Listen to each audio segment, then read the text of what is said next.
Ku izina ry'Imana Data na Mwana na Roho Mutagatifu, amina. Gira amahoro ya Kristo umuvandimwe. Turacyakomeza rero isengesho twatangiye ry'iminsi 7.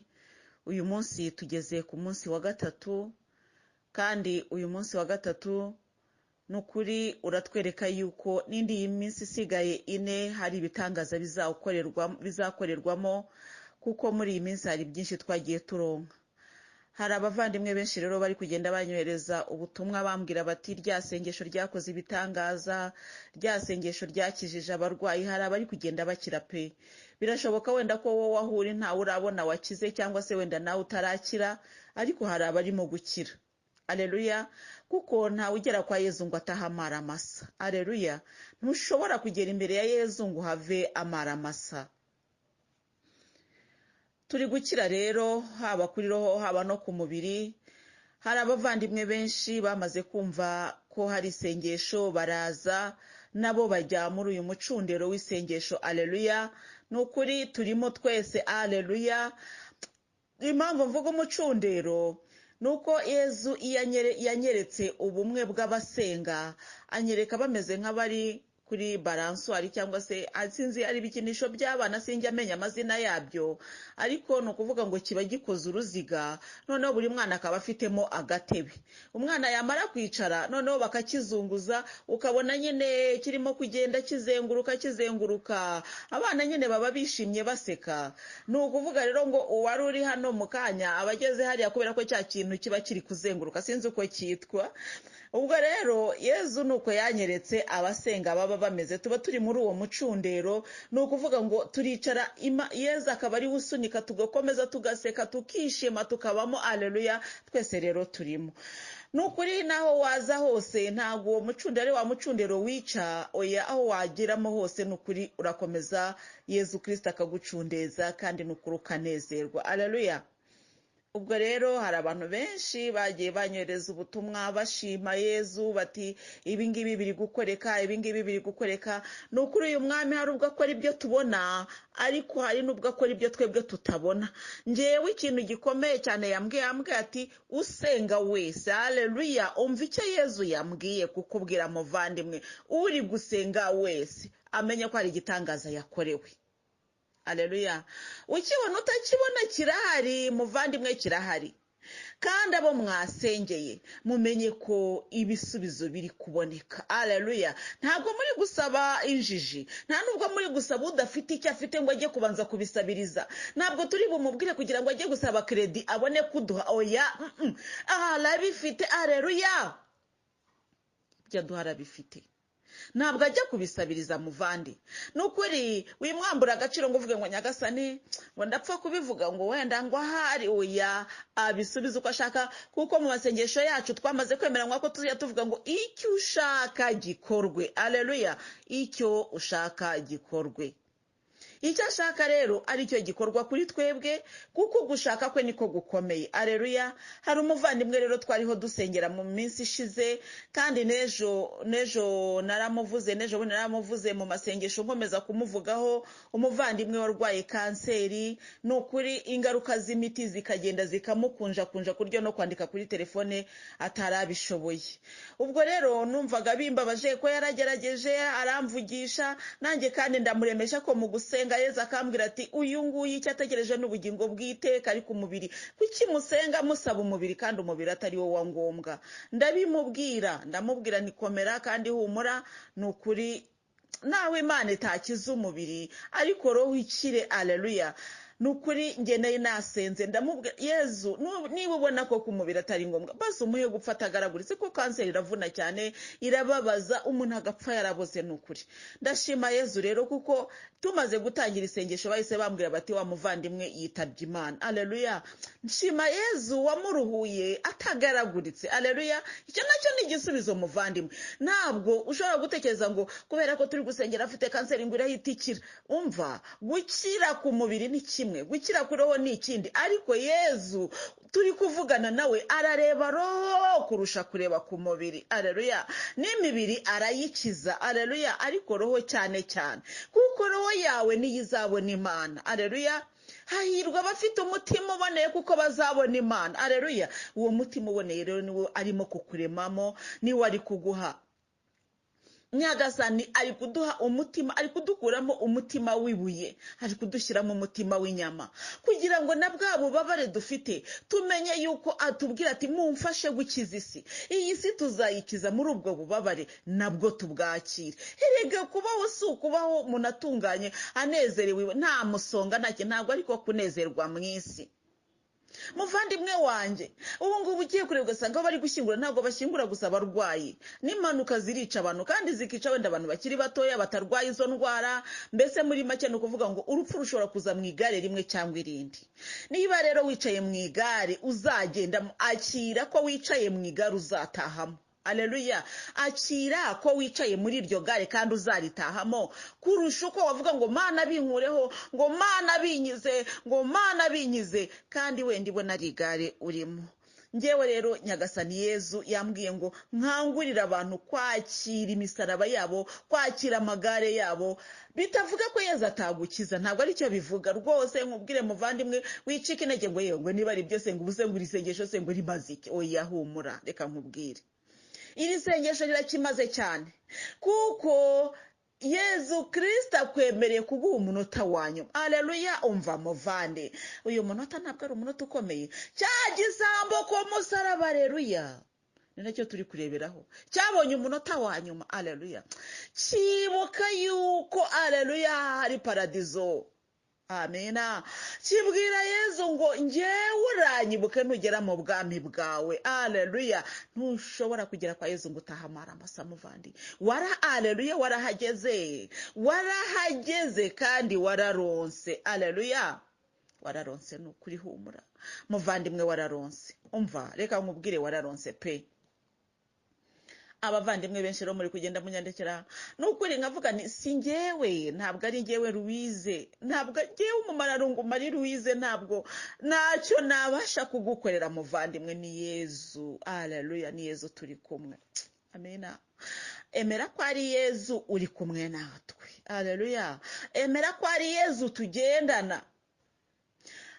Nukuri wemere ko Yezu Kristo ari hamwe natwe kandi turi mu rugendo hamwe nawe. Aleluya. Maze wemere yuko Yezu Kristo aba yabibonye, kandi aleluya, ntabwo abireba kugira ngo aguseke, ntabireba ngo agukwene, ntabireba ngo aguhereze, ahubwo arakubwira ati mwana wanjye, mwese abarushye n'abaremerewe, niyo ndirimbo twakomeje kumva mu minsi ishize, muze musange ndabaruhura. Aleluya. Mwese abarushye n'abaremerewe. Muvandi, urarushye, ufite abavandimwe barushye, ufite abavandimwe bananiwe, ntabwo Louise ariwe karuhura. Karuhura ninde? Ni Yezu. Aleluya. Uruhura abarwayi, uruhura abashonje, uruhura abamerewe nabi bose, ni Yezu. Ngewe rero ubwo ngiye kukwibwira, ngewe umumararungu Marie Louise, nta kindi nshoboye uretse kugusengera. Kugusengera kandi nabwo si ngewe usenga njyenyine, ahubwo nge nawe turapfukama tukareba mu ijuru. Aleluya. Tukazamura amaboko tuyerekeje ku Mana, hanyuma Imana ikaba ariyo ikora ibyo igomba gukora. Nuko rero muvandimwe wanjye nkunda, nkuko uzi neza yuko ngewe ntacyo nshoboye, nukuri nanjye meze nka Petero na Yohana. Aleluya. Petero na Yohani mu byakozwe n'intumwa, reka tuhasome, reka tuhashake tuhasome, aho hantu ndahakunda cyane. Petero na Yohani rero baragiye mu byakozwe n'intumwa, Petero na Yohani. Petero akize ikirema, ni umutwe wa 3 kuva ku murongo wa 1 kugera ku murongo wa 10. Reka tuhasome vuba vuba maze wumve icyo ngewe Louise nshoboye. Ngo umunsi umwe saa 9 aricyo gihe cy'isengesho rusange, Petero na Yohani bazamuka bajya mu ngoro y'Imana. iyi saha ya saa cyenda nayo reka tuyivugeho gatoya nkibutsa amasaha yo gusenga. Ni ukuvuga ngo isaha ya saa cyenda abantu benshi bayifiteho akamenyero ko gusenga, kandi ikaba ari isaha ifite icyo isobanura kuko ni isaha igaruka kenshi cyane muri Bibiliya. Ariko si yo saha yonyine y'agakiza. Aleluya. Kuko turi kumwe n'Imana umugenga w'ibihe. Aleluya. Umva, turi kumwe n'umugenga w'ibihe. Igihe icyo ari cyo cyose uri bupfukamira ari bukwakire. Hari abantu benshi bambajije ngo none se ngo iri sengesho ngo tuzarikora ku yihe saha? Nta saha nakubwira, kuko amasaha nkubwiye ngo saa cyenda yacu yaba atari yo saa cyenda yawe aho uri, kuko ngewe izi nyigisho nziha abantu benshi cyane, ariko abenshi ni abari mu mahanga. Ubwo rero saa cyenda yawe sinzi aho yabigeze. Nubishobora ujye uyikora ku isaha ya saa cyenda, ntacyo bitwaye aho uyumviye, kuko nshobora no kukubwira ngo saa cyenda wenda saa cyenda ukaba uri mu kazi, nshobora no kukubwira ngo saa cyenda wenda saa cyenda bitakoroheye. Ni ukuvuga ngo kubera ko turi kumwe n'umugenga w'ibihe, aleluya, igihe uri bumugire imbere cyose arakwakira. Haleluya. Hari n'abantu bari kumbaza ngo ese ngo nta sengesho wenda twavuga ryihariye kuri uyu munsi. Ntaryo. Ngewe icyo ndi kukubwira ndi kukuganiriza, twarangiza tugapfukama nge nawe twaganiriye, noneho tumaze kubiganiraho reka dupfukame, Imana iduhe umugisha. Nibyo ngibyo turimo. Ntugire ngo hari ibindi. Ntibibujijwe yuko wowe ushobora kuvuga uti ngewe iri sengesho iyi minsi nibwo ngiye kongeraho n'aya masengesho, ngiye kongeraho rozari, ngiye kongeraho ishapure y'ububabare kubera impamvu zawe bwite, kubera ikibazo wumva we ufite. Ntabwo nabikubuza pe, ariko ngewe kubera ko mba ndi kubwira abantu nzi ngo ku isi yose abantu turi kumwe ntabwo bose bafite disponibility imwe. Kubw'ibyo rero sinshobora kugutegeka ngo turikore gutya, ngo tubigenze gutya, oya. Ahubwo ndavuga nti reka twinjire mu isengesho, hanyuma nawe ukaryinjiramo uko ubishobojwe na Roho Mutagatifu. Haleluya. Icy'ingenzi ni umutima umenekeye Imana, n'uwujyana imbere y'Imana, uraronka, uzaronka kandi uzakomeza uronke. Kandi ibyo uronyera hano mu isi, ngewe nibyo ndi kubwira Yesu Kristo. Ndi kumubwira turi gusaba karijana ya hano mu isi, kuko atubwiye ngo tuzabona karijana mu isi no mu ijuru. None ndi kumubwira ni karijana ko ku isi naduheho, atuvanireho imisonga ituremereye ituma tutamusingiza uko bikwiye. Burya ntushobora gusingiza Imana ufite igihato mu kuguru, ufite umusonga uri kuguhondagura mu mutwe. Gusingiza Imana biratunanira. None ndi kumubwira tworohereze kugusingiza, tugusingiza uko bikwiye. Aleluya. Nuko rero nayo ndi kukubwira ku isaha, ndi kukubwira no ku buryo bwo gusenga uko Roho w'Imana azagushoboza. Aleluya. Turi kumwe n'umugenga w'ibihe. Petero rero na Yohani bari bazamutse bajya mu ngoro y'Imana saa cyenda nk'uko byari bisanzwe bimenyerewe. Hakaba hari umuntu wavutse ari ikirema. Buri munsi bamuzanaga imbere y'umuryango w'ingoro witwa uw'uburanga, kugira ngo asabe imfashanyo abinjira mu ngoro bose. Ngo abone Petero na Yohani bagiye kwinjira mu ngoro, abasaba imfashanyo nk'uko yari asanzwe asabiriza. Nuko Petero ari hamwe na Yohani aramwitegereza, maze aramubwira ati ngaho turebe. Aleluya. Twitegereze. Nanjye niko ndi kukubwira muvandi, ndeba ntacyo mfite. Ubwo impamvu Petero yavugaga gutyo, Petero yambaye wenda imyambaro isa nabi, mbese niyo yari yambaye inkweto, yari yambaye rugabire, mbese ari umuntu uciriritse. Niyo mpamvu yavuga ati ngaho turebe koko wowe uduteze amaboko ngo tuguye. Kuko abantu basabiriza kenshi na kenshi babaga bafite akamenyero ko wenda niyo yakunama agatega akaboko akaba azi ko uri buhite wese ari bumuhe. Noneho Petero avuga ati ubura amaso ndebe. Aleluya. Umenye uri gusaba uwo ari wari kurebe ko nawe yakabaye asabiriza iyo ataza kuba afite Imana. Nicyo bishatse kuvuga. Petero yashoboraga kuba asabiriza iyo ataza kuba yaramenye Imana, kuko nawe ku buryo bw'isi yari umukene. Ku buryo bw'isi nta kintu gifatika yari afite, ndetse yari ari kureba n'uwo muntu akavuga ati nibe nawe wenda ufite n'izo nkweto wambaye, ngewe dore nambaye ibirenge, ngewe dore nambaye rugabire. Nibe nawe wenda ufite iyo kabutura cyangwa se iyo pantaro, ngewe dore nambaye igishura, nta kindi kintu mfite. Aramubwira ati ngaho turebe. Uwo muntu agumya kubahanga amaso, kuko yari ategereje ko hari icyo bari bumuhe. Umuntu yarabahanze amaso aravuga ati tubarama. Nuko akomeza kubareba.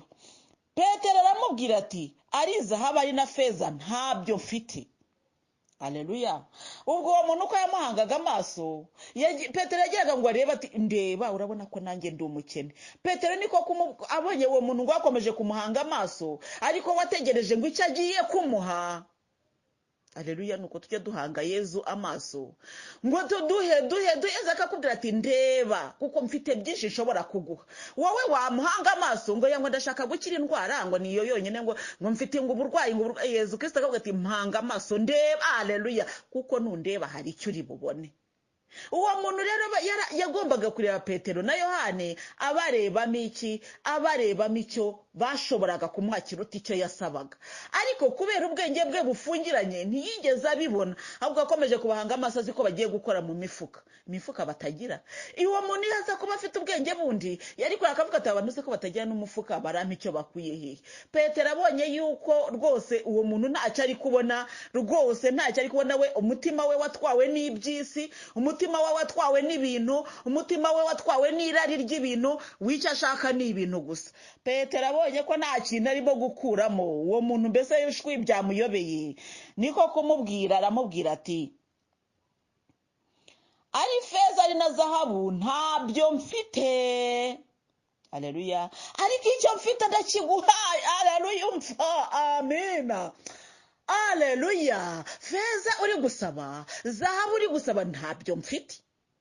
Nundeba ukanyitegereza usanga ndi umukene nkawe, usanga nta kantu na kamwe mfite. Haleluya. Ariko haleluya, umva, icyo mfite ndakiguha mu izina rya Yezu Kristo w'i Nazareti, haguruka ugende. Haleluya. Amina.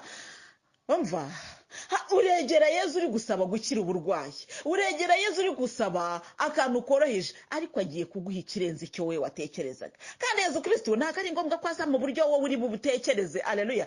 Uyu muntu wasabirizaga ashakaga iki? Yashakaga amafaranga. Uyu muntu wasabirizaga ashakaga iki? Feza na zahabu. Ariko icyo Petero amuhaye, Petero ntabyo yari afite, nta feza nta zahabu. Haleluya. Umva, ntabwo tuzakorera Imana kubera ko dukize mu mifuka, dufite imifuka y'inyuma amakofa arimo byinshi. Oya, umva, dufite ikiruta ibyo ngibyo. Haleluya. Amina. Dufite amacandwe dushobora gucira akondo, nuko tugasiga ku maso y'umuntu, nuko amaso ye akabona. Haleluya. Umva, Petero aramubwira ati feza uri gushaka ntayo mfite, zahabu uri gushaka ntayo mfite, ariko icyo mfite, haleluya, kiruta ibyo ngibyo. Amina.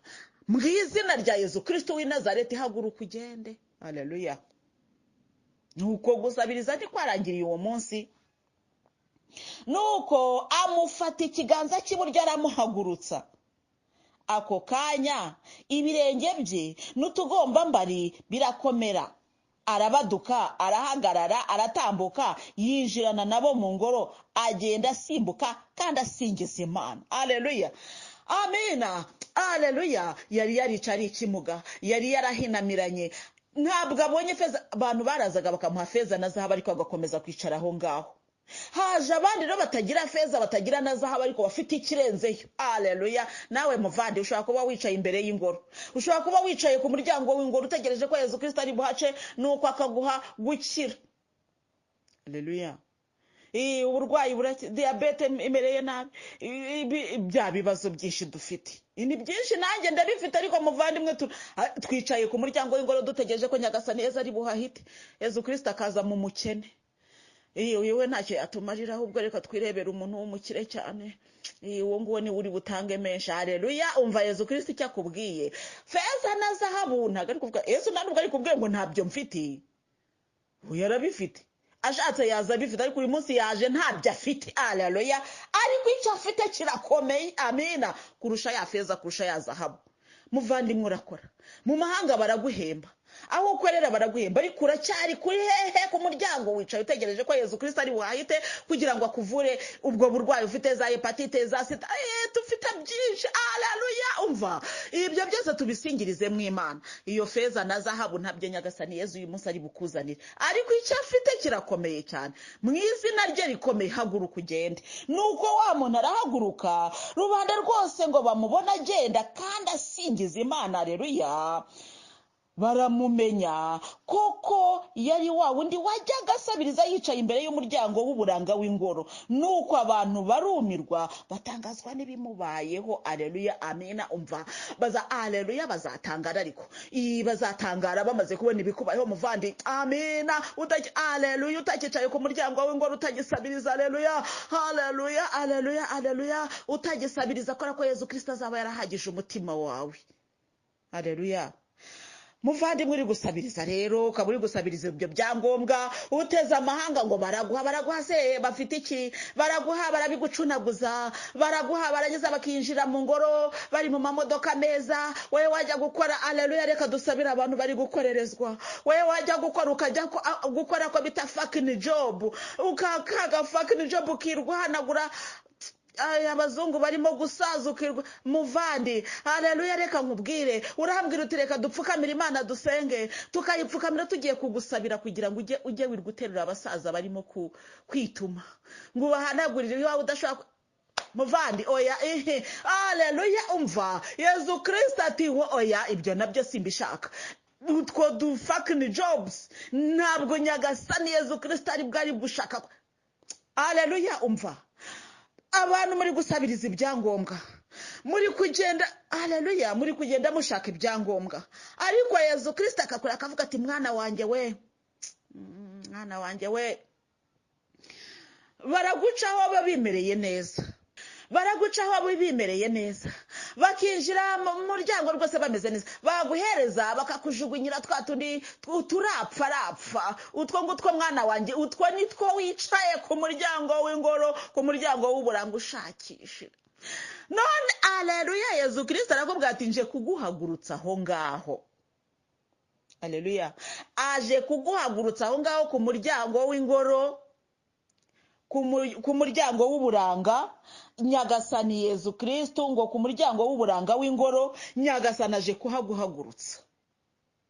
Uri gusabiriza ibyangombwa, barabiguha batagukunze, baraguha n'ubwo buzi bw'amafuti, barangiza bakigira mu ngoro bakegama cyane, imodoka zabo basize baziparitse, wowe wenda uparitse n'agashaje cyangwa se utanakagira n'utwo ufite, ariko wowe ukavuga uti muri dukeya ndarya kamwe kandi ngahe Yezu Kristo. Umva muvandi, ndagira ngo nkubwire ngo Yezu Kristo arakubwira ati feza na zahabu ntabyo ufite wowe, ariko hari ijambo riri mu kanwa kawe. Aleluya, mu izina rya Yezu Kristo wamenye, cira, aleluya. Umva, cira hasi utobe amacandwe yawe mukondo, usige ku murwayi, usige ku mpumyi. Aleluya, irahumuka ibone. Amina.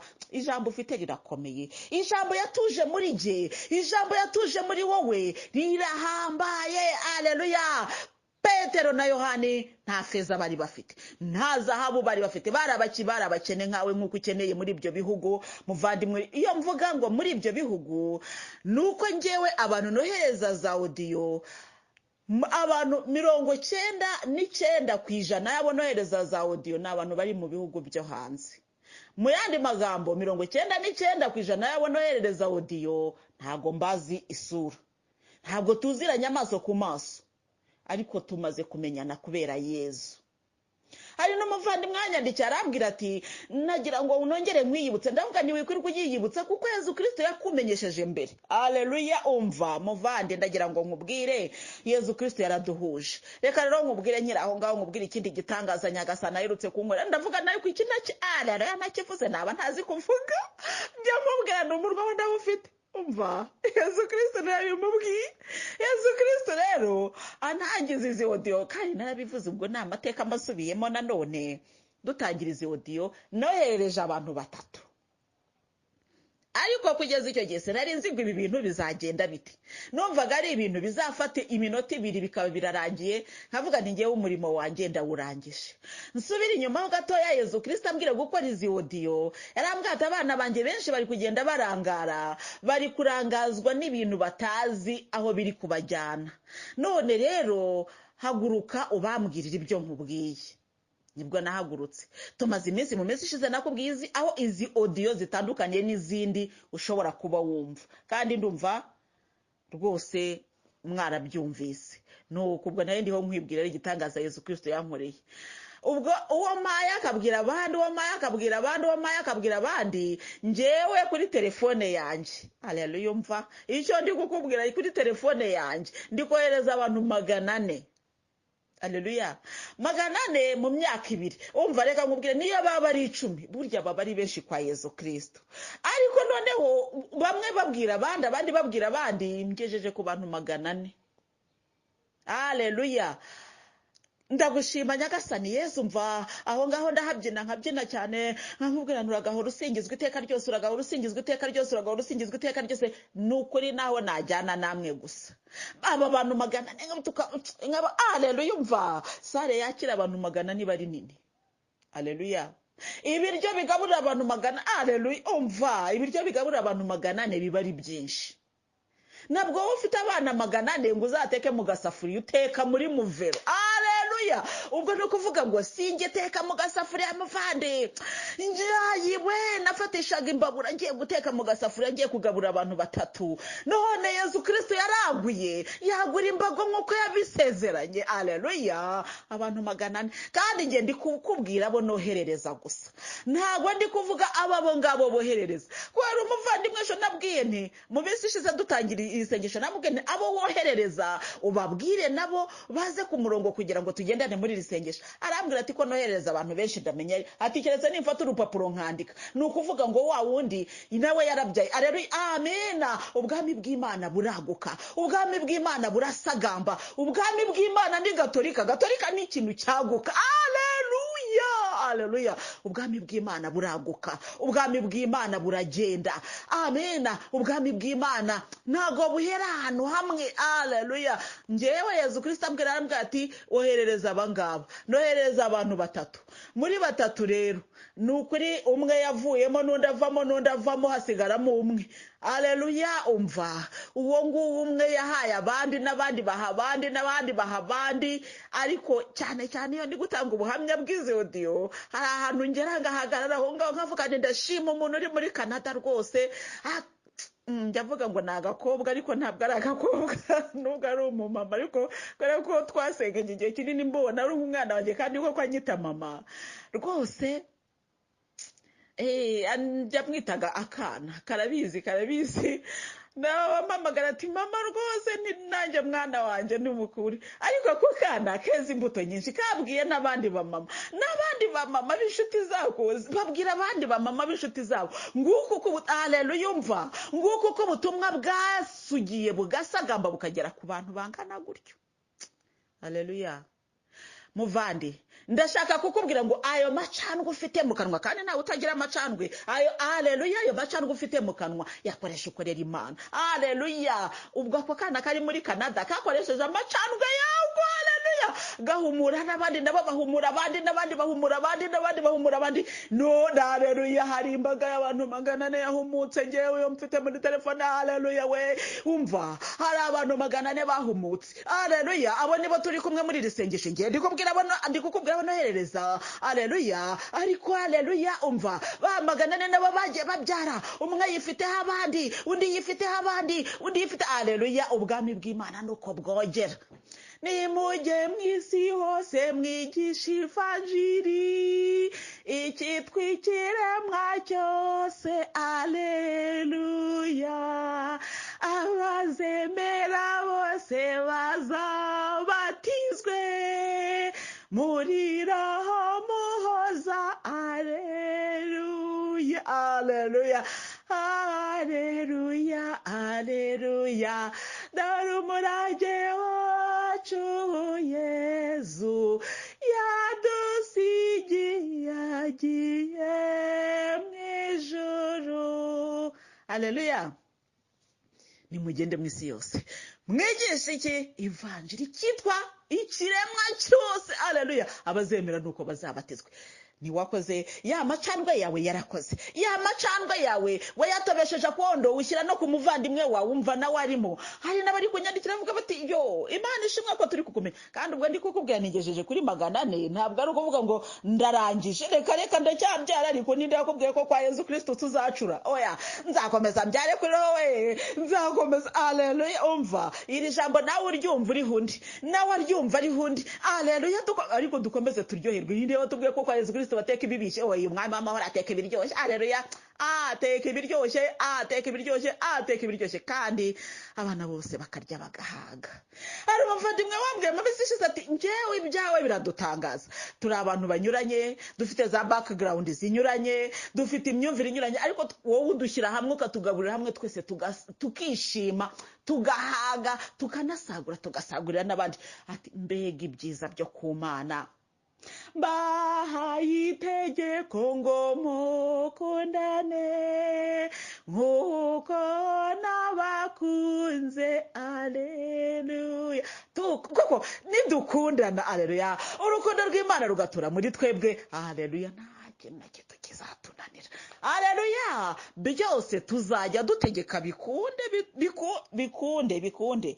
Reka tugaruke rero kwa Yohana, aho niho twatangiriye. Ariko hari igihe tuba turi mu mucundiro nkavuga nti mbe Nyagasani Yezu, mbese kuri kutujyana yewe. Ijuru riraharanirwa kandi abibyihare nibo bazaryinjira. Mu minsi ishize nahuye n'umuntu rwose arabwira ati ko dufite urubuga ruvuga ngo ijuru ntabwo ntiriharanirwa. Ahubwane rero uritondera inyigisho ziriho uyu munsi, ari inyigisho z'ubuyobe. Sekibi dayimoni ari kugenda ayobya abantu mu kantu gatoya. Umuntu uvuga ko ijuru ridaharanirwa ngo twariherewe ubuntu, uwo muntu uwo urumva ari byo ra? Nge naramubwiye ni mwana wa mama, attention, nta dini mfite ngo ndigukura nkujyane mu idini ryanjye. Na Gatolika ndimo ndi kuyikubitirwamo, ariko reka nkubwire ukuri kw'ijambo ry'Imana. Haleluya. Guhera ku bwa Yohana Batista ubwami bw'Imana buraharanirwa kandi abibyihare nibo bazabwinjiramo. Ubwo rero niba wicaye uvuga ngo ijuru twariherewe ubuntu, urabeho, kuko uzaba uvuga ko n'ibikorwa byo gukiranuka atari ngombwa. Uzajya uvuga ko Nyagasani azavuga. None naramubwiye ni ko Yezu azaza akavuga ati muze ntore za data tujye kubana kuko mwanyubashye. Ni azabivugira iki? Niba ijuru yaritanze ku buntu, azaba abibwira iki? Azaba abivugira iki? Ntabwo noneho hazabaho kuvangura intama na za ruhaya. None se yaba bavangura iki ko mva yabahereye ku buntu? Muri itonde hari inyigisho z'ubuyobe zigendera ku kantu gato cyane, ariko zikayobya ibintu byinshi cyane, ugasanga Bibiliya yose zirayihinduye. Ngo nta guharanira ijuru, ngo ijuru ntiriharanirwa, ngo twariherewe ubuntu. Ni byose koko? Ijuru twarihawe ku buntu, ariko kandi kuryinjiramo tuzabigiramo uruhare. Iryo ni ryo jambo ngiye nkubwiye muvandi. Reka tugaruke rero kwa Yohani. Yezu ahumura impumyi yabuvukanye. Ejo twarebye yampumyi, n'uyu munsi twongeye tureba yampumyi, n'ejo tuzakomeza turebe yampumyi yabuvukanye maze. Ariko ubundi ko yari impumyi imaze guhumuka byagenze bite? Cya kimuga se Petero na Yohani bamaze kugihagurutsa hahandi byagenze bite? Umva uko byagenze. Nuko impumyi iragenda iriyuhagira ihindukira ibona. Ibyo nibyo twabonye ejo. Ubwo none guhera ku murongo wa 8 bituma, ubwo no mutwe wa 9 turi ku murongo wa 8, bituma abaturanye n'abandi bari barabonye asabiriza bavuga bati uriya si wa wundi wajyaga yirirwa yicaye asabiriza. Umva na cya kimuga wibuka ko abantu batangaye babonye ibikibereyeho. Arababwira ati ninjye. Haleluya, amen. Umva ntabwo uzatinya kuvuga ko ari wowe wari umeze kwa kundi kora ko Yesu azaba yakugiriye neza, ariko muvandimwe we ntabwo uzaba ufite isoni iziki. Ariko uriya si wa wundi wibaga utenenje, batari kuriya si wa wundi warindaya utenenje, batari kuriya si wa wundi se wari urwaye se utenenje. Uzavuga se ngo ni njyewe hanyuma wegame bakuri akada ni byose. None se bazakureba ngo ariko nguriya si wera. Oya, uzaba uri kuvuga iby'Imana yakugiriye, nuko bibacange bavuga ariko se koko si we niwe rwose.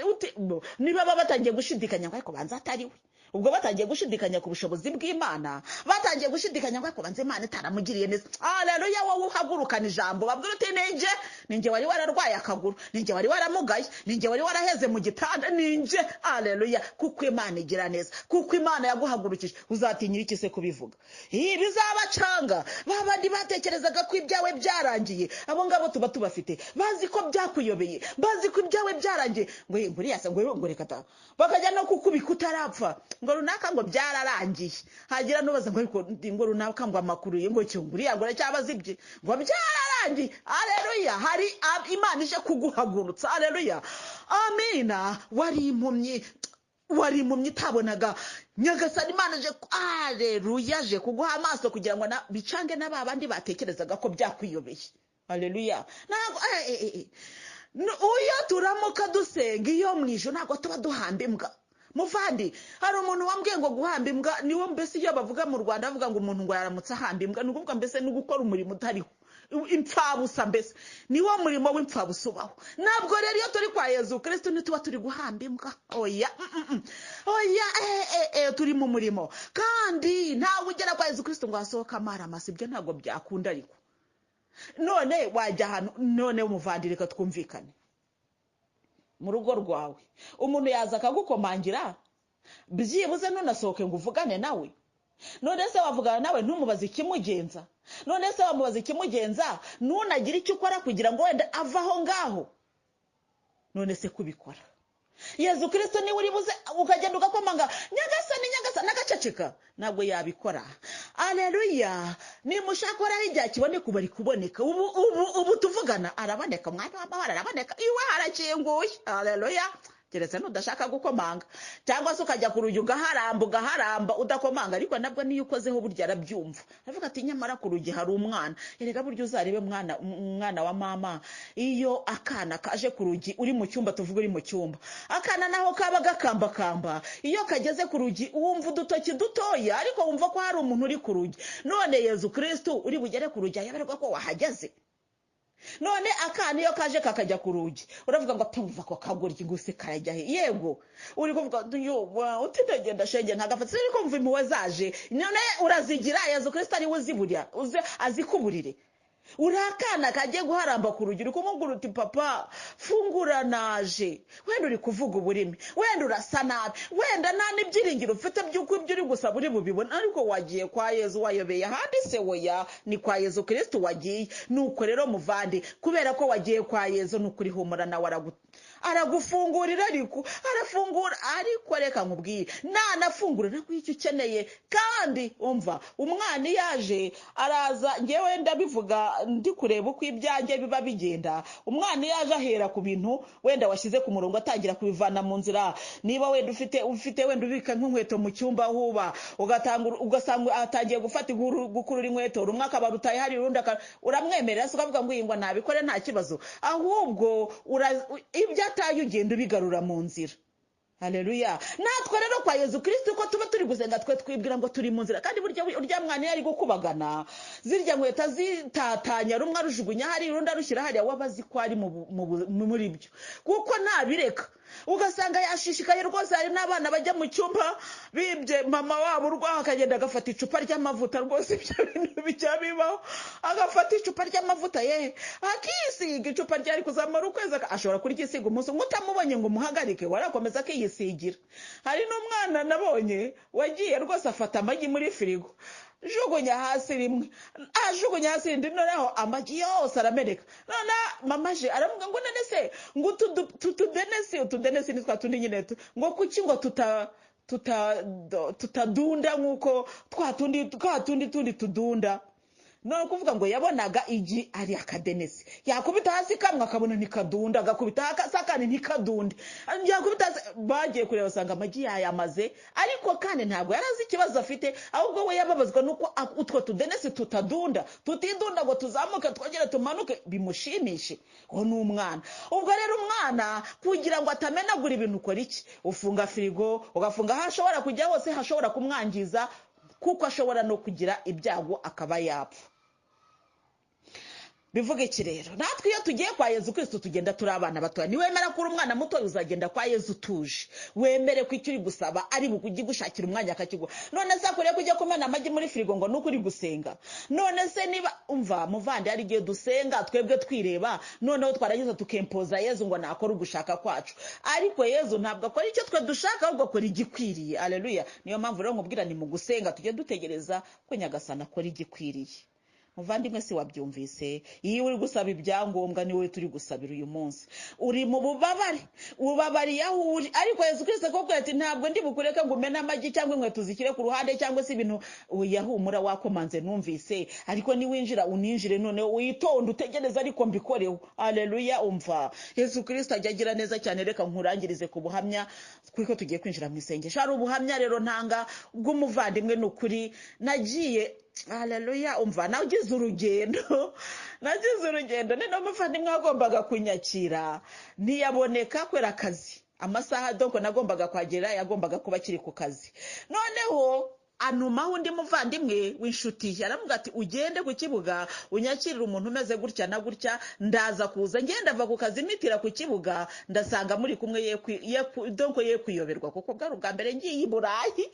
Nuko ndagenda ngeze ku kibuga rero Yezu Kristo ibyo akora ni ibintu bikomeye. Indege sinzi ibyo twagiyemo, ikiri cyo nuko twatinze tuza gusohoka mu kibuga nyine. Uwo muvandimwe wagombaga kunyakira nawe yahageze, ariko uwo yari yasabye ko aza kunyakira we yari yahageze mbere. Ndi kugira ngo nkubwire ngo abantu b'Imana rega bafite agaciro. Haleluya. Umva turasa nka Petero na Yohani, mveza na zahabu nazo tuba dufite, ariko icyo dufite kirakomeye. Haleluya. Mu izina rya Yezu Kristo haguruka ugenda. Nuko wa muvandimwe waje kunyakira akaba yari afite ikibazo gikomeye cyane cy'ibyangombwa byari bimaze no kuzageza ahantu bagiye hari kuzamusubiza, mbese byari bigeze kuri etape ya nyuma. Yezu Kristo mpageze arambwira ati kubera ko yumviye kaza kukwakira atanakuzimuhaye kado y'ibyangombwa. Ndabimubwira namubwira Yezu Kristo agwaye kado y'ibyangombwa. Nukuri Yezu Kristo yarayimuhaye. Nabwo hashize rwose nta mwaka washize mpavuye ibyangombwa yose abibona. Nuko asingiza Imana afite ibyangombwa. Rero yandagira ngo nkubwire ngo Imana rero isaha igeze Imana irabikora, ariko tegereza irabikora. Amina. Nuko abona kado kubera ko yakiriye umukozi w'Imana. Ngiye mu butumwa bw'Imana mbananga rero ko bivuga cyane bamutafa bamugira ngo ariko ngo rubize ngo siko tugiye kumutumira natwe tukamwakira ngo tukabona ibyangombwa. Umva muvandi, none umira ugamije kwakira ibyangombwa ukantumira ugamije kubona Yezu Kristo ntago azakwemerera. Yezu Kristo aranetesha ankomeyeho ntugire ngo mpfa kugera hasha kada naho shaka n'igihe ngambira hana kambwira toya. Ndetse no mu minsi ishize reka nkubwira ikindi kintu yarambwiye ngo intambwe zawe ndazihinahinnye, uzajya ujyaho nshaka honyine. Arazihina amaguru yanjye aravuga ati kuva nayatagatifuje. Ubu se Yezu Kristo nuzi ko yageje abigishwa b'ibirenge? Ubwo se yamaze ko koza ibirenge wagize ngo ukijya gukandagira mu ivumbi ngo uri kujya ngo kuvuga amagambo kugira ngo reka ahina ikirenge cyawe akakwicaza aho ashaka, akavuga ati uzajya kugeraho n'uwo uzajya ashaka, kandi nawe aho uzajya ujya naho nzajya njyewe ubwanjye nasinyiye, kuko ntabwo kiri wa wundi usanzwe. Haleluya. Ntabwo uri wa wundi usanzwe, ntabwo uri umuntu, ariko kuki bakubona. Haleluya. Umva muvandi, tutavaho twirata ibigwi tukibagirwa ibigwi by'umwami w'amahoro. Ariko iyo yakwageje ibirenge akakoza ibiganza iyo yakwiyuhagiriye. Rero iyo wabaye igikoresho, reka nkubwire ushobora kuzantumira ariko Yezu ntiyemereye yuko nzi. N'ibyangombwa ukabyegeranya rwose abantu benshi bajya babikora pe. Nanabyemeye cyane nanjye kandi nabyirukansemo. Yezu Kristo akambwira ati ntabwo nzabyemera kuko hari ahantu ntabwo nshaka kujyayo. Ubwo ni wowe wabonye impamvu. Rimwe na rimwe bikananira n'akantu k'umujinya nkavuga kubuyiza ugusura mu njyumzo bona ngiye n'urwo. Agambwira ati ntabwo uri bujyeyo, nabyanze. Nuko singeyo kandi nabishakaga. Ariko Yezu Kristo ndamukunda cyane mwiza. Nuko nukuri singeyo kandi ari untumira arabishaka, nanjye ubwanjye ndabishaka, nukuri bikanga. Yezu ntabwo rero tukiri babandi, nicyo nashakaga kukubwira. Ntabwo tukiri babandi. None umira ushaka ngo nibonera ibyangombwa Yezu Kristo ntazakwemerera. None umira uvuga uti Ruwiza azasenga rwose uburwayi bwa hano bukire, ntabwo Yezu Kristo azakwemerera. Keretse nabo yavuze ati iyi ndwara yo muri urugo iravurwa nuko Ruwiza hakandagiye nzaza. Nutanantumira uzajya kubona ubone nkugezeho. Yesu, amina. Yesu Kristo hari amasezerano yampaye umva ni menshi, umva reka nkubwire, ntaza kujyaho ninjira cyane muri ya masengesho yayandi nyagasani Yesu ibanga nuko kagomba kacu kibanga tutagavungura, maze abantu bakaza mwaza njye mbwira abantu, ntabwo mbabwira ibyanjye mutaza kugira ishyari mukaza kunterura mukajya mwirwa. Haleluya. Ngwino twongerere urukundo rwawe, aleluya, aleluya, aleluya, aleluya, aleluya. Ubwo rero mba mpinnye, muzi ko iyo umubyeyi agiye guheka, mbibwira ko abenshi mubizi, iyo umubyeyi agiye guheka afata esime cyangwa se ingobyi akaguna. Uzi icyo bita kuguna? Gushyiraho umuguno, aleluya, umva, kugira ngo nguheke neza ubwo mbashyizemo umuguno. Kandi muri uwo muguno umubyeyi ashyiramo ikintu icyo ari cyo cyose kiri buze gufata ijosi ry'umwana kugira ngo rirusheho gukomera. Nanjye ndagunnye rero muvandimwe wanjye nkunda, kandi ninguna njye na Yesu Kristo tukabyemera nk'uko, ujye umenya ko harimo ibigufitiye akamaro, ariko kandi bizajya bitangazwa buhoro buhoro uko isaha izajya igenda igera. Kuko muri wa muguno hari igihe waramburaga ingobyi ukamenya icyo baguniyemo, ariko ni ku isaha ikwiriye wakangutse neza uzarambura umuguno ugisinziriye. Oya, uzabanza ukanguke noneho ubone kumenya ikiri mu muguno. Reka rero turangize, ntabwo njye nakubwira ntabwo turangije, ari ijambo rituye muri twebwe koko rirakomeye cyane. Ariko reka duhinire hano, uyu munsi tugiye kwinjira muri cya gice cyo gusenga. Ubu buri wese agiye gushyira amavi ye ku butaka.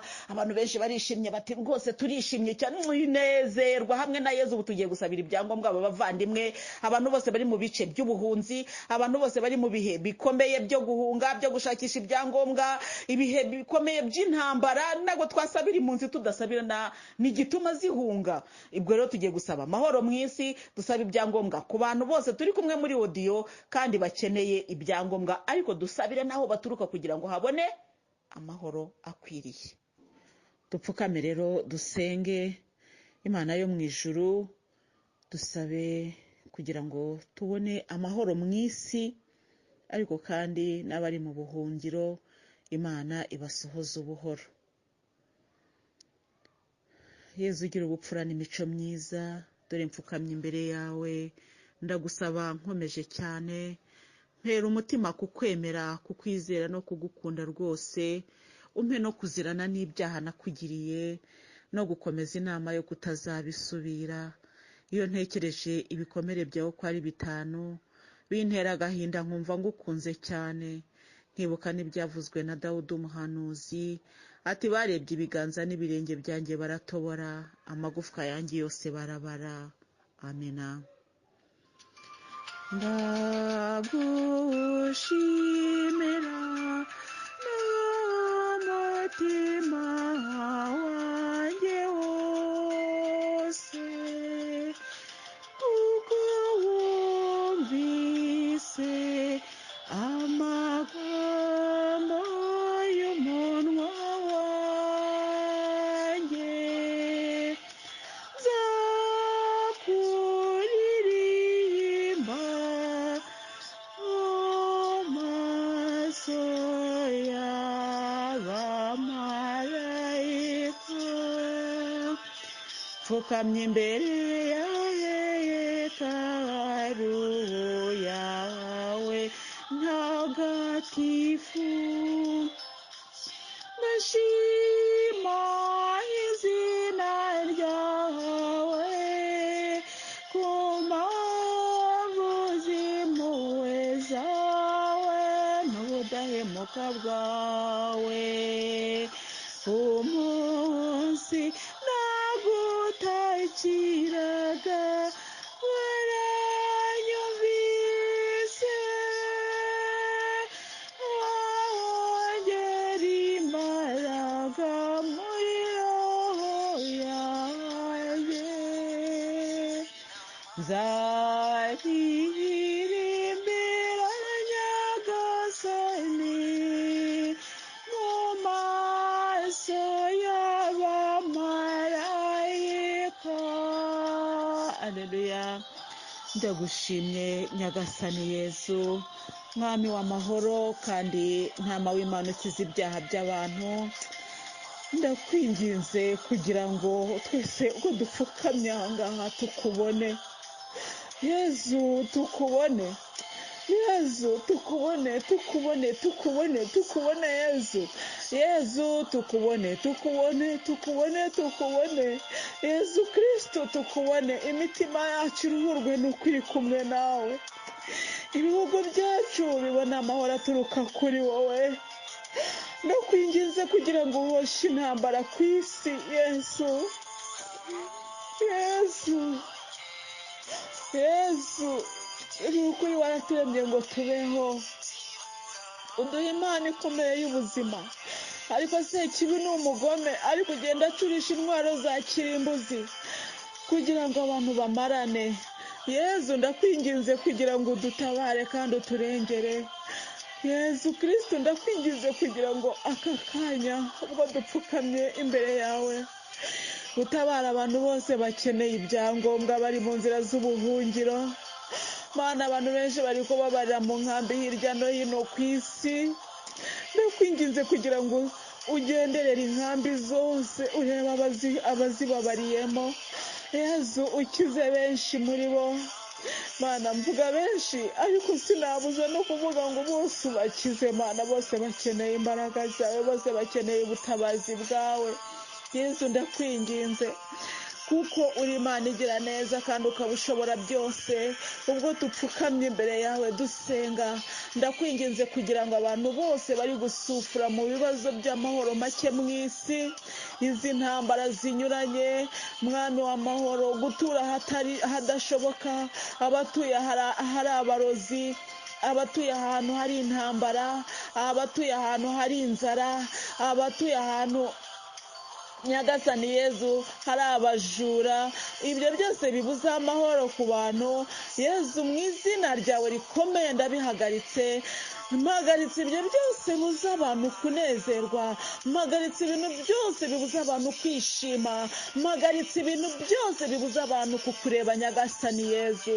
Yezu, mu izina ryawe rikomeye ndahagarika abadayimoni n'imyuka mibi, ndahagarika iyo myuka yose ituma abantu batakwegera uko bikwiye, abantu bagahora mu gahinda n'umubabaro, abantu bagahora bababajwe n'uko babayeho nabi. Yezu, ndakwinginze kugira ngo ugenderere buri wese mu bababaye, ugenderere buri wese mu bamerewe nabi. Yezu, ndakwinginze kugira ngo urashoboye Mana, intambwe yawe iragenda ikagera hose kandi igakiza bose. Yezu, ndakwinginze kugira ngo abagushaka bakubone, ariko kandi natwe ubwacu twiyemeje kugukorera mwami. Ni ukuri turwanirire, ni ukuri ntureke isoni zidukora mu maso y'ab'isi, ni ukuri ntureke isoni zitukoraho mu maso ya babandi batwanze, mu maso ya babandi baturwanyije, mu maso ya babandi batureba nabi. Yezu, ndakwinginze Yezu ngo tukubone n'ukuri, tukubone mu maso hawe, tubone kugira neza kwawe, tubone ibyiza ukorera umwana w'umuntu, tubone ibyiza ukorera abagukunda. Yezu, ndakwinginze kugira ngo udutabare uturengere cyane. Ni ukuri ndakwinginze kugira ngo ushyire amahoro mu isi, ushyire amahoro mu isi ikeneye amahoro. Abavandimwe hirya no hino bakeneye ibyangombwa, abavandimwe hirya no hino bakeneye gutabarwa nawe, abavandimwe hirya no hino barababaye cyane. Hari benshi mfite bagenda bambwira batudusengere, udusabire Imana iduha amahoro, udusabire Imana iduha ibyangombwa. Hari abavandimwe benshi ni ukuri babuze amahoro kubera ko bari mu bihugu bitari ibyabo, kandi aho bari barahababariye cyane. Yezu mwiza, ndabizi ko byose bishoboye. Erega iyo ngusaba mwami mba nzi yuko ndi kubwira unyumva. Erega Yezu, ndabizi ko utareba ku munwa w'ibyaha ngo uvuge ngo uriya munwa sinkumva.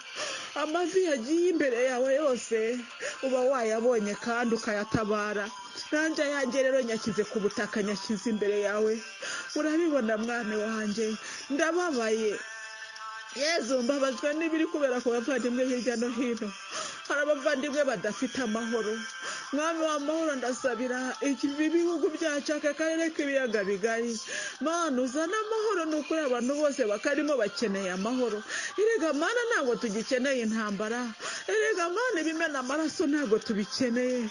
Ni nayo mpamvu twasenze dusabira indwara dufite zinyuranye. Ntabwo dukeneye gupfa Mana, ni ukuri ntabwo dushaka gupfa Yezu, ntabwo dushaka gupfa urupfu rubi utanazi Sekibi arimo kutugambanira. Ndakwinginze Mwami, uriya amarira y'umubabaro wanjye, utabara abavandimwe bari mu ntambara.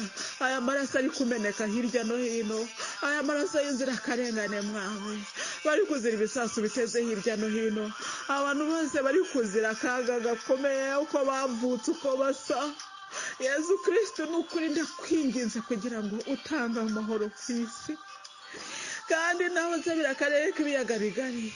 Mwami w'amahoro, ntabwo bivuze yuko ariho honyine nshaka ko amahoro aboneka, ndashaka amahoro aboneka ku isi yose, abantu bose babona amahoro. Erega Mana na biriya byihebe ntabwo byishimira gupfa.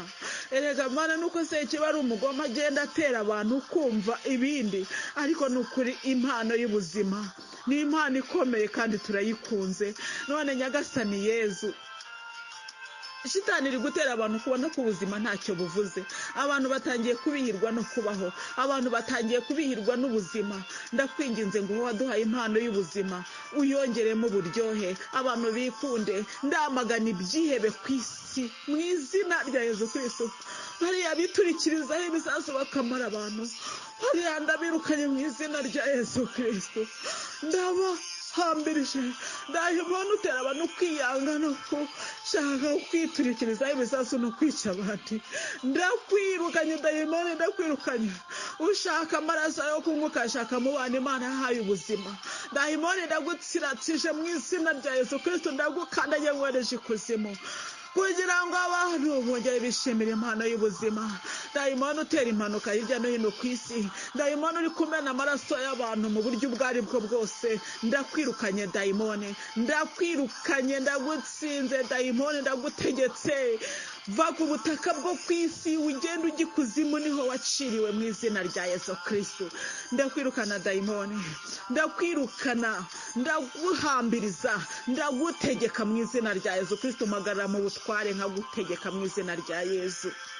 Yezu, ni ukuri abagushaka nibakubone, kandi abakwirukira bose bakubone. Yezu mwiza, ndakwinginze kugira ngo abadayimoni batuve imbere kandi baduhungeho ubu n'iteka ryose. Yezu, ndakwinginze kugira ngo ibitangaza ukora bikomeze bikoreke, bigaragarira ababishaka, bashaka kubibona babibone. Nabariya Sekibi kugenda ihuma amaso, uduhe ubushobozi bwo kubahumura, dutobakondo tubashyire ku maso babone, kuko waratubwiye ngo bazakwizera ngo bazakora nk'ibyo ukora, ngo ndetse bazanarenzaho. Natwe rero turashaka guhumura abahumye, turashaka gukiza abataramenya ko impano y'ubuzima ari ikintu gikomeye. Mwami w'amahoro, genderera buri wese mu bari kumva izi nyigisho, maze ubaha ibyangombwa. Ndasaba ibyangombwa kuri buri wese ubikeneye, aho bari kubabarira mu mahanga, aba bana bawe aho bari kubabarira muri aya mahanga, atabafitiye impuhwe, atabafitiye urukundo. Ndakwinginze Yezu kugira ngo ubaho akazi nyakazi, apana kujya gukorerezwa, apana kujya guhanagura ibirutsi by'amazu. Mu izina rya Yesu Kristo, abana bawe barashaka kugukorera, abana barashaka kuba muri wowe, ariko isi iranga ikababuza amahoro, isi iranga ikababuza amahwemo. Aba bana bawe Nyagasani Yezu ntabwo bafite umunezero muri iyi si barimo, niyo mpamvu bahora bananiwe, niyo mpamvu bahora bararushye cyane, ariko kandi ni wowe uruhura. Ndakwingize kugira ngo baruhure. Yezu ruhura, baruhure. Ni ukuri ndakwingize kugira ngo baruhure, ubahe akazi keza, ubavane mu bibi byose baba barimo, n'ibyo abatabakunda babashyiramo. Mana, ndakwingize kugira ngo usubize amahoro mu bihugu abavandimwe bose bakomokamo, kugira ngo Nyagasani bongere bishimire impano y'ubuzima wabahaye. Yezu, ndakwinginze cyane kugira ngo abavandimwe bose aho bari hose, abari kumva izi nyigisho aho bari mu mahanga banyuranye, ubagirire neza mana, ubahe kororoka mana, ubahe kubona aho basengera mana, ubahe kubona abo basengana mana. Hari abatakibona aho bumva misa, Yezu ndakwinginze kugira ngo bagoborere, imbaraga zawe zibagoboreraho gusengera, imbaraga zawe zibagoboreraho kuba, imbaraga zawe zibagoborera icyo kurya, imbaraga zawe zibagoborere icyo batunga n'icyo batanga mana. Imbaraga zawe nizibagoborera umutima wo gutanga, bajye bibuka yuko basigaye inyuma yabo ari abakene, nabo mana bajye bibuka gufasha, bajye bagira umutima ufasha kandi utabara Yezu nk'uko wabatabaye mana. Ndongera gusengera n'abari muri ibi bihugu, cyane cyane abari muri ibi bihugu byacu bikennye, baba birirwa bashaka ngo ibyangombwa byo kujya i Burayi, kandi n'abari i Burayi bari kurira. Mwami ndakwingize ngo utuze amahoro mu mitima y'abantu bose, cyane cyane ku buryo bw'umwihariko mu mitima y'urubyiruko. Urubyiruko rurangamiye, rurarikiye guhora bagenda mana. Ntabwo nabura kukwereka bari abantu bari kugenda bagwa mu mazi, bagenda bapfa mu buryo bunyuranye. Nagiye mbumva ku maradiyo, nagiye mbumva ngo bagenda bapfa bazira gushakisha ubuhunzi, ngo bari gushaka uko bakwinjira muri ayo mahanga bashaka imibereho, none ayo mahanga akabi mu buhungiro, bakazagwa mu bwato, abandi bakagiramo impanuka mana. Ibyo byose ndabyumva bikambabaza cyane, ariko ntacyo nabikoraho mana yo mu ijuru. Icyo nshoboye ni ugupfukama ngasenga, maze nkavuga ni mu izina rya Yezu Kristu. Yezu utabara kandi uhumuriza, Yezu urengera abakwiringira. Ndakwinginze kugira ngo urengere bari abantu bose bari gupfa muri buriya buryo, bari kujya gushaka imibereho, noneho aho birukira ntibabakunde, noneho akaba ari bo bateza ibyo byago, bakaba ari nabo babicira muri ayo mato, bakanga gufungura imipaka yabo ngo binjireyo, ahubwo bagapfira mu gihirahiro mana. Bariya abantu bari gushaka imibereho, ndabasengeye mu izina ryawe rikomeye, nukurukize benshi muri bo. Njya nkubwira nti mana, bariya abantu ujye ubaha ubugingo bw'iteka, bari gupfa bashakisha imibereho. Kandi kubaho umuntu atarya mana birarushya, iyo umuntu atarya, iyo umuntu atanywa, ni ukuri no gusingiza Imana biragoye. Yezu niyo mpamvu mwinginga kugira ngo bariya abantu barebe. Buri gihe uko bavuga ngo ubwato bwaheze mu nyanja, ndabasengera nkavuga nti mana, abantu bose bari gushaka ibyangombwa, abantu bose bari gushaka imibereho mwami, ndakwingize kugira ngo bagirire neza. Iyi mibereho bashaka bazayibone batagombye kukureba nabi Yezu mwiza.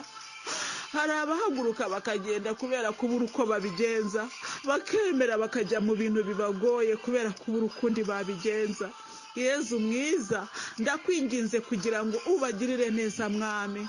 Yezu ndasenga ngasabira Uburundi n'abarundi mana, kugira ngo utange amahoro i Burundi, utange amahoro ku Barundi n'abandi bose nyagasani Yezu. Natwe abanyarwanda ukomeze uduha amahoro, uduhe gukundana, uduhe gutera imbere bikwiriye mana ikomeye kandi ishobora byose. Ntabwo nareka gusabira igihugu cyacu kugira ngo ugikomezemo ibyo watangiye, kandi umugambi wawe usohore kuri twebwe. Yezu mwiza, ndakwingize kugira ngo ugende muri ibi bihugu byose mana.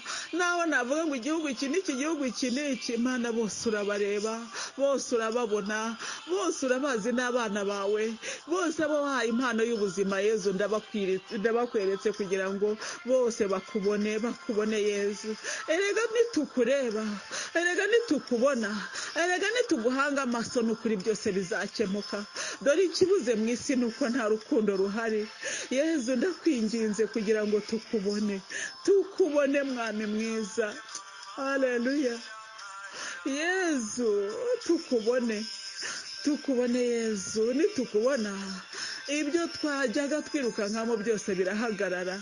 Yezu tukubone, Yezu tukubone, tukurebe mu ruhanga rwawe, tukwirukeho kuko ari wowe ushobora kugendwaho kandi ukatugirira neza.